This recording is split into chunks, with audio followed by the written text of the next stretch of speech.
Ladies and gentlemen, welcome back to the Lucha Underground Luchador Spotlight.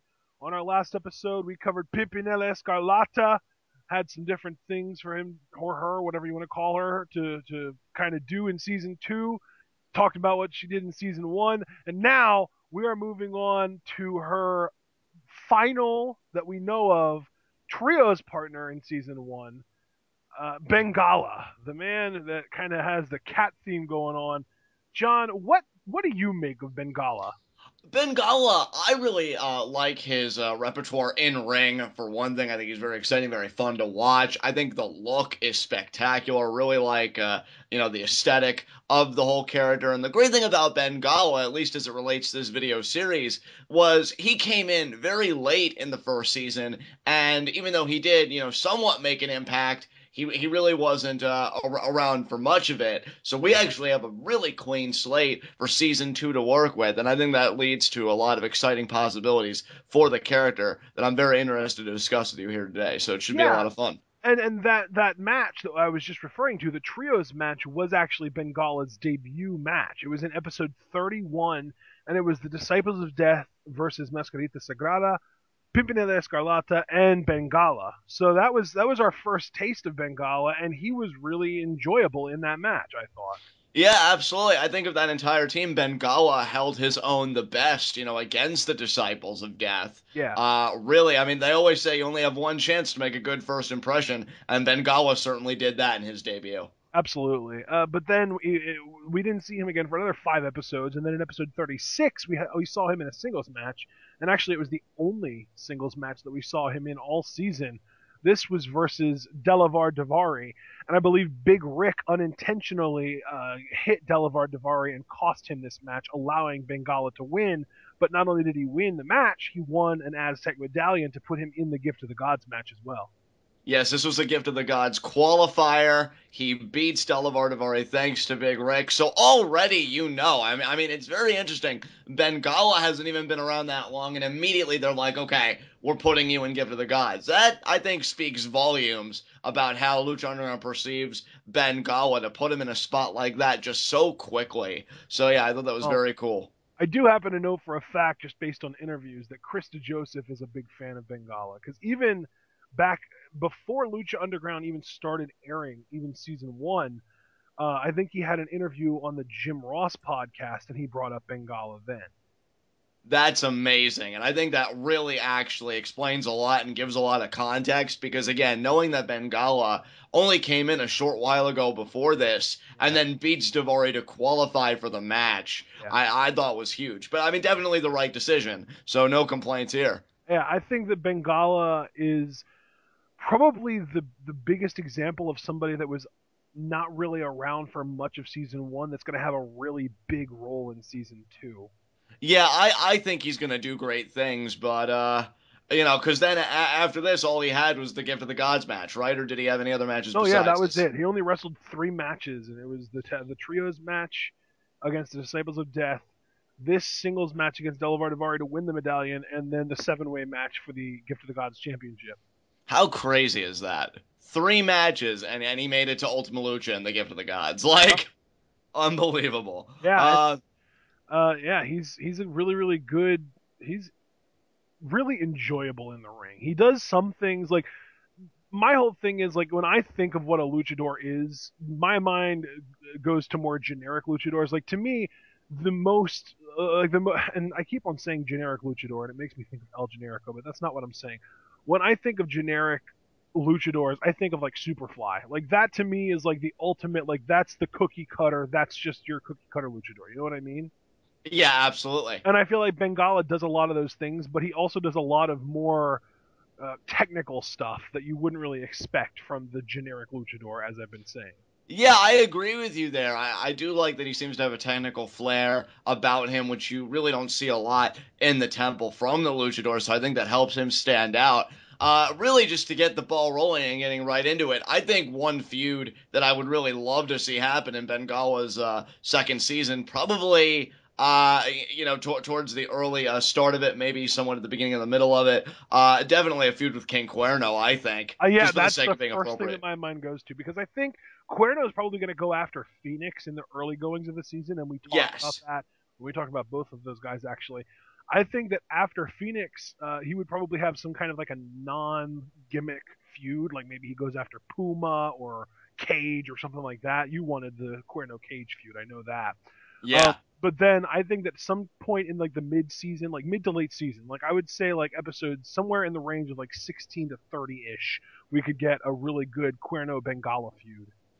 And see, I'm glad that you said it there because I think if you do it at that point in the season, you can really lay a great foundation. Because for me, Ashton, I would have him be unsuccessful in his bid for the Gift of the Gods against Phoenix, obviously. I love your idea about a Puma feud because Puma's the man around here. So I could see Cuerno getting it in his mind. Okay, if I can't have a shot at the world title, then I'm gonna beat the last dominant world champion. And since there's only been two, obviously Puma's on that list. But then I would have him fail in that endeavor, and then I would have Cuerno take a step back, take a deep breath, and be like, you know what? What's happening to me? This isn't supposed to be happening. I'm the hunter here. I'm one of the best people here. I need to go back to the basics. I need to go back to what I love to do. That's the hunt.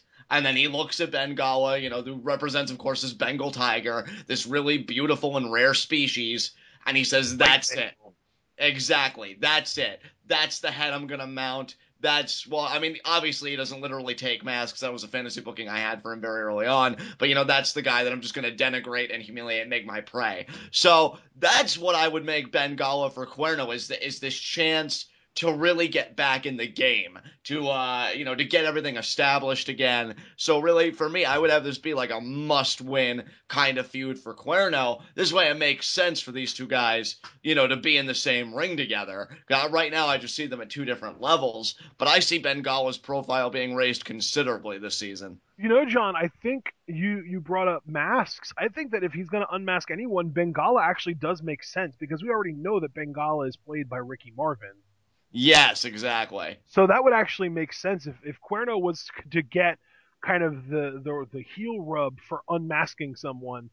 Because last year when Superfly got unmasked by Sexy Star, it was more heel heat for Cueto, but Superfly had already been unmasked in AAA, from what I understand. So Right. that wasn't really the huge like actual legitimate unmasking. So I think they could do something like that with Bengala as well.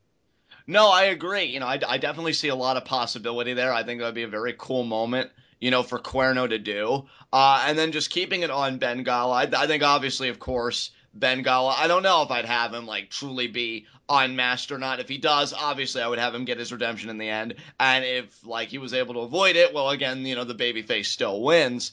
I think they had And an idea for a trio involving Bengala, and I think the other two people in it were Drago and Aerostar. That would be interesting. that's right. Now, did we take that trio to Ultima Lucha to compete for the championship, or did we agree that Bengala should be in the Gift of the Gods again this year for the second straight I year? don't think we had really a consensus on any of that, honestly.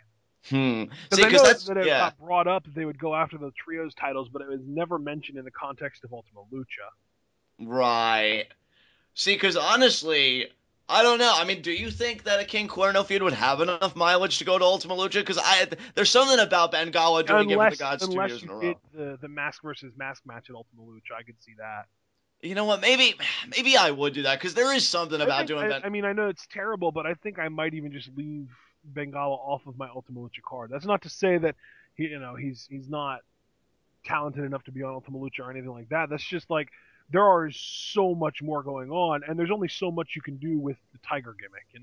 Yeah, you know what? I agree with you, and I feel like Like I think of like Tiger Mask in New Japan, and it's like, yeah, he's good and he's entertaining and he's fun to watch, but really, where do you go with that? exactly. No, I totally understand where you're coming from, and I know there have been a few episodes of Maybe like you know what I could see him feuding with Phoenix because the whole kind of stereotype is cats like to eat birds. that's true. I think Bengala would have to go Rudo though in my mind Well, for that that's to what I'm work. saying though. They could turn him Rudo, and the whole thing would be like we have maybe like a triple threat where it's him, Cuerno, and Phoenix for the Gift of the Gods championship, and he ends up turning on Phoenix and costing him the match.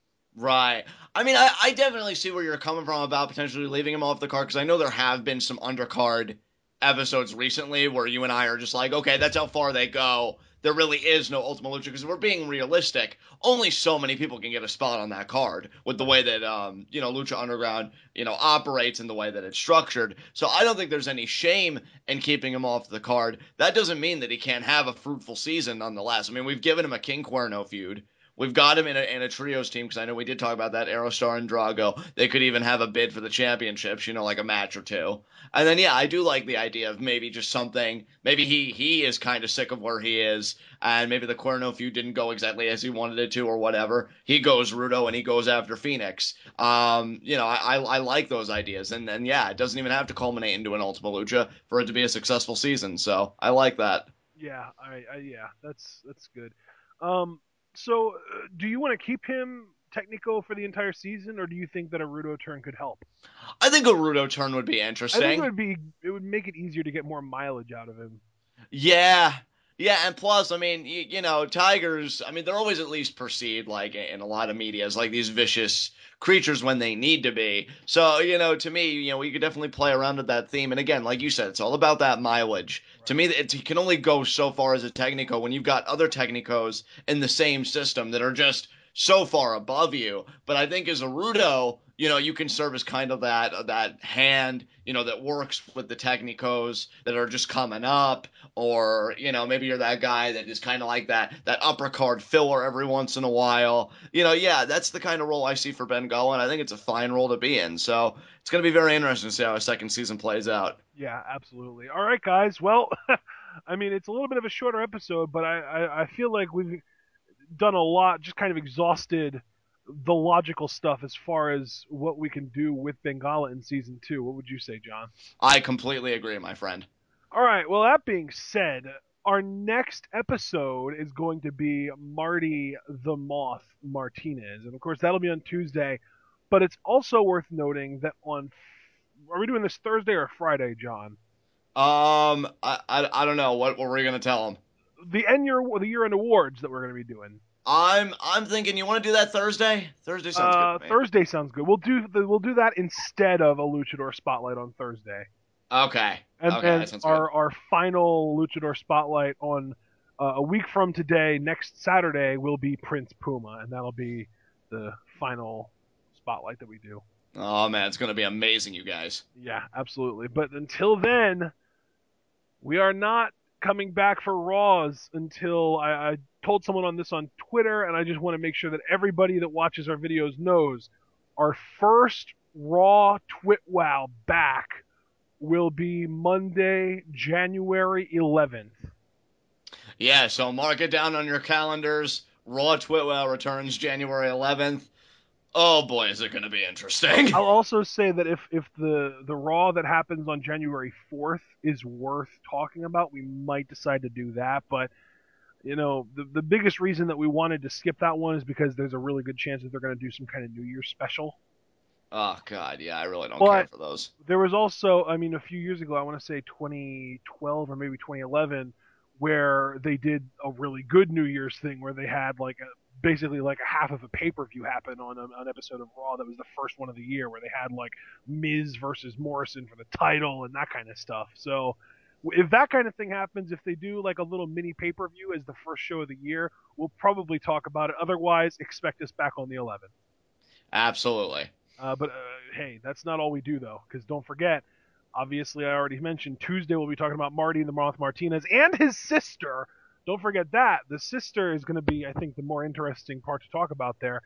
But also Wednesday NXT Twit Wow, Thursday year end awards. Next Saturday we're going to be doing Prince Puma. The next week is pretty stacked, guys. Do not change the channel, as Curtis Axel would say. Right, John? You know it, man. Curtis Axel for life. Axel Mania. We might have to toss that into one of our year-end awards. Yes. Underutilized gimmick of the year, maybe. Yeah, I would be down for that. All right, guys. We'll see you all for our next commentary.